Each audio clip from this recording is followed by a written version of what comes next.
Oduusin bulchuu miiliyoon dirribaa to'atame namichi miiliyoon dirribaa jedhamu Keeniyaa Naayiroobii bakka kora baankii jedhamtu taa'uun amantaa Islaamaaf ergamaa Rabbii arrabsuuf xiqqeessuun yeroo dheeraa karaa fuula miidiyaa isaa TikTokii kan dabarsaa ture halkan ammaa to'annaa jala oole. Mana jireenya isaa keessa taa'ee arraboota daangaa darbataa ture keessatti kan to'atame. Reebicha garaagaraa kan irraan ga'ameef akkasumas mana sirreessaa seenuun himanni yakkaa irratti banamuuf akka jirus himame.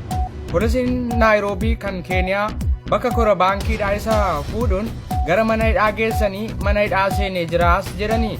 Akka namoonni jedhanitti namni kun Naayiroobii mandheeffachuun bakka kora baankii jedhamtu taa'ee arraboota daangaa darban amantaa Islaamaa irratti darbaa ture.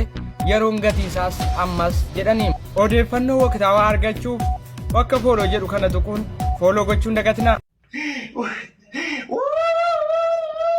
Please namoonni dhiyoo sana naannoo sana jiran maal ta'a? Alayhi salaatu wassalaam jee arrabsu gurra keessaniin dhaggeeffadhaa. Allaan ofii isaatii maayyimii dalagee jaallatu jibbite. Allaan dandeettiin qabu.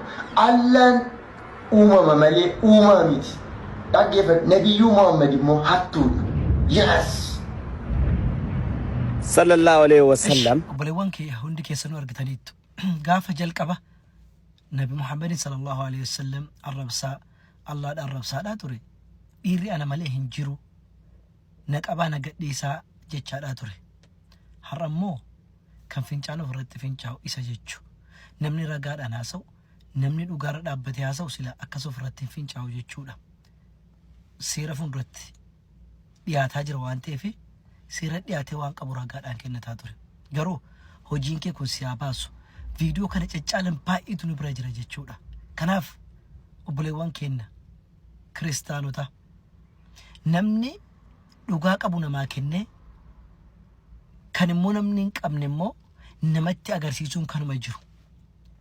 Waan of biraa qabu dhugaa fuudhee waan nama bira jiru sana immoo sirrii miti jechuun kanuma jiru. Waan kanaan alaa garuu amantaa namaatti daangaa darbanii waaqa namaa arrabsuun ergamaa namaa arrabsuun waagaa yaas kaffilaal gatii nama kafalchiisa tole. Waan dubbattu irratti ragaa tokko hin qabaanne gatii kafalta. Saniifuu hundi keessanuu warri ganaa akka hin taanellee arraba dhedheerattan guyyaa tokko isinii kafalama. Garuu otoo guyyaan sun hin gahin of sirreessaa. Kanaafuu galatooma seerri gara baasitti isaa baasu alhamdulillah seera jala garee jira. Akkasigaa kun naqabii na gadhiisin booddee kana fida jechuudha. Arra jedhee mataa iyyee boohuun faayidaa tokko hin qabu. Jalqaba ture silaa amantaa namaa kabajanii kan ofiis akka kabajan kan ofii akka jaalatan kan namaas jaalatan kan namaa otoo kabajanii sirrii ture. Baalagaa akka keetii ganaa ammallee waa gaashii gatii ishee argati jechuudha. Galatoomaa turtii gaarii isiniif haa ta'u. Assalaamu alaikum warahmatullahi wabarakatuh.